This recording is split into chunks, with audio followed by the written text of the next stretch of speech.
నమస్తే, నేను ప్రశాంత్. సింగయ్య కుటుంబాన్ని పరామర్శించిన జగన్మోహన్ రెడ్డి గారు. అయితే సింగయ్య గారు జగన్మోహన్ రెడ్డి కాన్వేలా మరణించిన విషయం ప్రతి ఒక్కరికి అయితే తెలిసిందే. మరి పిలిపించుకొని ఏం మాట్లాడారు అనే విషయాలు అయితే తెలుసుకుందాం. దీని గురించి అయితే మాట్లాడేందుకు ప్రస్తుతం మనతో పాటు సీనియర్ జర్నలిస్టు దుర్గా వడ్లమణి గారు ఉన్నారు. నమస్తే అండి. నమస్తే అండి. మేము సింగయ్య కుటుంబాన్ని పరామర్శించిన జగన్మోహన్ రెడ్డి గారు, ఏదైతే జగన్మోహన్ రెడ్డి గారు కాన్వే ఏదైతే ఉందో ఆ కాన్వేలో సింగయ్య గారు మరణించిన విషయం ప్రతి ఒక్కరికైతే తెలిసిందే. ఇప్పుడు మరి ఏం మాట్లాడారు వాళ్ళతోని? అంటే జగన్మోహన్ రెడ్డి మనం ఫస్ట్ నుంచి చెప్తున్న క్రిమినల్ మైండ్ ఎలా ఉంటుంది అంటే తిమ్మిని బెమ్మిని బెమ్మిని తిమ్మిని ఎలా చేస్తారు అంటే ఎంత స్కెచ్ ఎట్లా వేసుకుంటూ వచ్చారు. ఇక్కడ సింగయ్య వాళ్ళ అతని కాన్వాయ్ కింద పడ్డా ఆయన కారు కిందే, అందులో ఆయన కూర్చుని లేడు, ఆయన అందరికీ టాటా చెప్తున్నాడు ఫుట్బోర్డ్ మీద నిల్చుని కదా. అవన్నీ జరిగాక అతని పక్కకి ఇచ్చేశారు. చెప్పాలంటే ఒక జంతువులాగా ఒక కుక్కలాగా ఇచ్చి పడేశారు. మన ఆ ఫొటోస్ కూడా విజువల్స్ కూడా అందరం చూసాము. ఆ పడేశాక చుట్టుపక్కల ఒక్క మనిషి మీకు కనిపించాడు ఎక్కడైనా? ఒక్కళ్ళు లేరు. మరి ఇంత జనాలు వచ్చినప్పుడు అక్కడ జనాలు ఉండాలిగా. నెంబర్ 1 అది. నెంబర్ 2 ఏం జరిగింది కాదు, జగన్మోహన్ రెడ్డి కాన్వాయ్ తర్వాత ఒక ప్రైవేట్ వెహికల్ కింద పడ్డాడు అతను అని చెప్పారు. తర్వాత అంబులెన్స్ వచ్చింది, పోలీసులు గబగబా చర్యలు తీసుకున్నారు, అంబులెన్స్ తీసుకెళ్ళింది, ఆయన చనిపోయాడు. సో వాళ్ళ ఆవిడకి వీళ్ళు మన అంబటి రాంబాబు గారు వెళ్ళి, అంబటి రాంబాబు గారిని ఇంకొక లోకల్ లీడర్ వెళ్ళి 10 లక్షలు వాళ్ళ కుటుంబానికి ఇచ్చి అప్పటికప్పుడే సెటిల్మెంట్ చేసేసారు. మీరు అది మనం మాట్లాడుకోవాల్సిన అంశం. ఇక్కడ పక్క ఇట్లా జరిగింది, అక్కడ సెటిల్మెంట్ జరిగింది. ఇక్కడ 2 అంశాలు. ఒకటి, వెంటనే ఎందుకు సెటిల్మెంట్ చేశారు. రెండో, సెటిల్మెంటు జగన్మోహన్ రెడ్డి గారి లెక్కలో చెప్పాలంటే ₹1 కోటి ఇవ్వాలి పరిహారం. 10 లక్షలే ఇచ్చారు. ఆయన దేనికైనా కోటి కోటి అని అరుస్తూ ఉంటాడు కదా, ఏదో ఆయన సొంత సొమ్ము ఇచ్చినట్టు. ఇది ఇలా అయిపోతే దీని మీద ఎప్పుడైతే కేసు పెట్టి కేసు వచ్చాక జగన్మోహన్ రెడ్డి వెంటనే కోర్టుకు పరిగెట్టి నాకేంటి సంబంధం అంటూ దాని మీద రోజా గారు బయటకు వచ్చి మాట్లాడి, మొత్తం వైసీపీ వాళ్ళందరూ వచ్చి మాట్లాడి, చంద్రబాబు నాయుడు టైంలో అక్కడెక్కడో స్టాంపీడ్ జరగలేదా, ఇక్కడెక్కడో ఇది జరగలేదా, అప్పుడు చంద్రబాబు నాయుడు గారి మీద కేసు పెట్టారా, స్టాంపీడ్కిను నీ కారు కింద ఒక మనిషి పడిపోతే నువ్వు నవ్వుతూ ప్రజలకి నువ్వేమో ఏమంటారు చెయ్యి ఊపుతూ ఉంటే దానికి దీనికి సంబంధం ఉందా?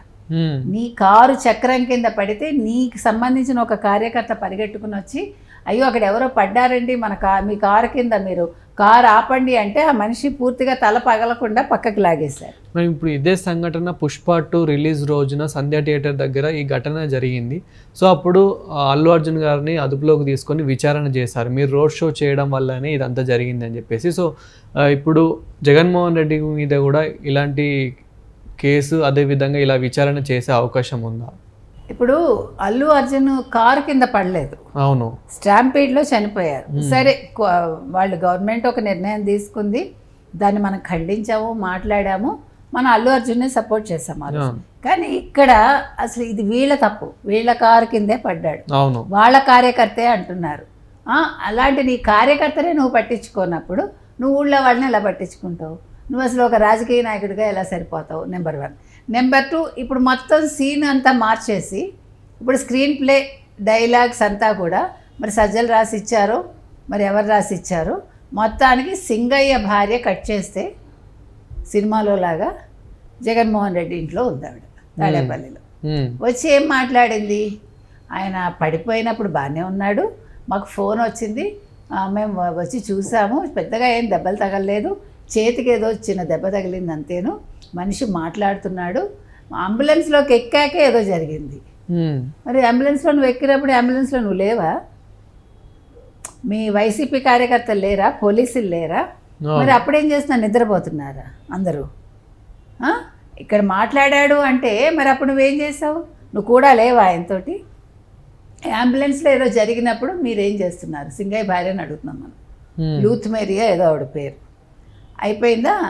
మాకు 10 లక్షలు ఇచ్చారు, మాకు సాయం చేశారు, మాకు అండగా ఉంటా అన్నారు, ఈయన గారు ఆశీర్వాదం ఇచ్చేసారమ్మా ఎవరు, జగన్మోహన్ రెడ్డి గారు. ఇంకా కొందరు ఏమని మాట్లాడుతూ ఉన్నారంటే ఇతర పార్టీ వాళ్ళే తనను కారు కింద తోసేశారు అన్నట్లు కూడా మాట్లాడుతూ ఉన్నారు. అసలు అక్కడ ఇతర పార్టీ వాళ్ళు ఎలా ఉంటారండి? అసలు జగన్మోహన్ రెడ్డి ప్రైవేట్ సైడ్ని ఎవరైనా రానిస్తుందా జగన్మోహన్ రెడ్డి దగ్గరికి? అసలు వేరే పార్టీ వాళ్ళు ఎందుకు వెళ్తారు? జగన్మోహన్ రెడ్డి రోడ్ షోకి వేరే పార్టీ వాళ్ళు ఎందుకు వస్తారు? వేరే పార్టీ వాళ్ళు వస్తే చూపించమనండి, వీడియోస్ తీస్తారుగా. పైనుంచి మీకు డ్రోన్ కెమెరాస్ ఉన్నాయి. ఇప్పుడు మీకు కావాల్సినవన్నీ సాక్షి వేసుకుంటుంది, సడన్గా లైవ్ ఆపేస్తుంది. మీకు ఆ రోజు ఆపేసిందిగా, మీకు గుర్తుంటే కనుక అయితే సడన్గా లైవ్ ఆపేసి వాళ్ళు విజువల్స్ వేసుకున్నారు అక్కడ ఆ ఇన్సిడెంట్ జరిగినప్పుడు. ఇది బాగా నోట్ చేసుకోవాలి.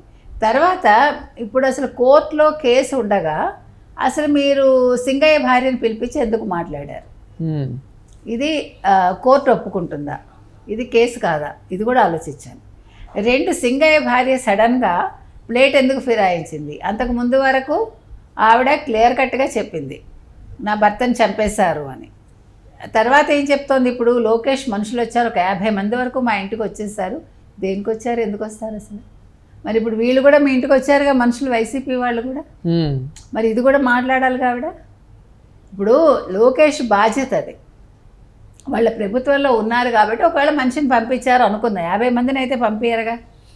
ఓ 2-3 పంపిస్తారు, మా అయితే 4-5 వెళ్తారు. 50 మంది వచ్చేసి నీ నాన్న చంపేశారా, లేకపోతే నీ ఇంటి నాన్న కూలగొట్టేశారా, లేకపోతే మిమ్మల్ని మీ దగ్గర అన్న బలవంతంగా సంతకాలు తీసుకున్నారా? ఏమీ చేయలేదుగా. మరి ఇవాళ ఎందుకు మీరు వచ్చి ఒక స్క్రిప్ట్ చదువుతున్నారు? మనం లూత్ మేరీని అడుగుతున్నాం, ఇవాళ మీరు వైసీపీ స్క్రిప్ట్ ఎందుకు చదువుతున్నారు? నెంబర్ 1. నెంబర్ 2, మీకు ఒకవేళ అనుమానం ఉంటే అంబులెన్స్ని అక్కడే ఆపేసి నీ భర్త బాగానే ఉంటే అనుకుందాం, నా భర్త బాగున్నాడు, చిన్న దెబ్బే తగిలింది అనుకున్నప్పుడు మీరు అంబులెన్స్లోంచి దింపేసి ఒక ఆటో చేసుకుని మీ ఇంటికి తీసుకెళ్ళిపోవాల్సింది. తీసుకెళ్ళిపోయి మీకు ఎవరి మీద అనుమానం ఉంటే వాళ్ళ మీద కేసు పెట్టాల్సింది. మరి పెట్టకుండా మీరు 10 లక్షలు ఎందుకు తీసుకున్నారు? అంటే ఓ పక్క నీ భర్త అంబులెన్స్లో వెళ్తూ ఉంటే నువ్వు ఇక్కడ డబ్బులు తీసుకున్నావా? ప్యారలల్గా జరిగాయిగా, సైమల్టేనియస్గా జరిగాయిగా 2 ఇన్సిడెంట్స్. అంటే మీరు మీ భర్తను పట్టించుకోకుండా మీరు డబ్బుల కోసమని పరిగెట్టారా? ఇవన్నీ కూడా ఇప్పుడు ప్రతి ఒక్కటి చూడాలి. అర్థమైందా మీకు? సో ఇవాళ సింగయ్య భార్యదే మొత్తం తప్పు కనిపిస్తోంది 1. 2, ఈ మొత్తం సినిమాని నడిపించిన జగన్మోహన్ రెడ్డి మనుషుల మీద కేసు ఫైల్ అవ్వాలి. తర్వాత సింగయ్య భార్య ఇప్పటికి కూడా అనుమానాలు ఉంటే వెళ్ళి ఒక కేసు ఫైల్ చేయమనండి. ఆవిడని రేపొద్దున ఎవరైనా సినిమా తీస్తే సినిమాలో కూడా ఆవిడని ఒక క్యారెక్టర్ ఆర్టిస్ట్గా పెట్టుకోవచ్చు. ఎందుకంటే ఒక పక్క భర్త చనిపోతే నా భర్త బాగున్నాడు అన్న పెద్ద మనిషి, అంబులెన్స్లో ఏదో జరిగింది అన్న పెద్ద మనిషి 10 లక్షలు ఎందుకు తీసుకుంది? ఇక్కడ కులమే కాకుండా మతాన్ని కూడా అడ్డు పెట్టుకుని జగన్మోహన్ రెడ్డి నాటకాలు ఆడుతున్నాడు.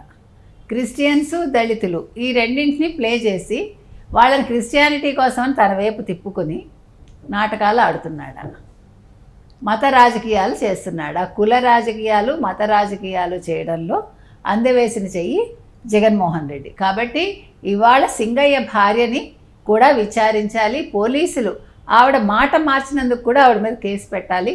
మొత్తం సుమోటోగా ఇప్పుడు ఈ కేసులన్నీ సైమల్టేనియస్గా రిజిస్టర్ అవ్వాల్సిన బాధ్యత ఉంది. ఆంధ్రప్రదేశ్ పోలీసులు పూర్తిగా దీని మీద దృష్టి పెట్టాలని మనం చెప్తున్నాం. Thank you.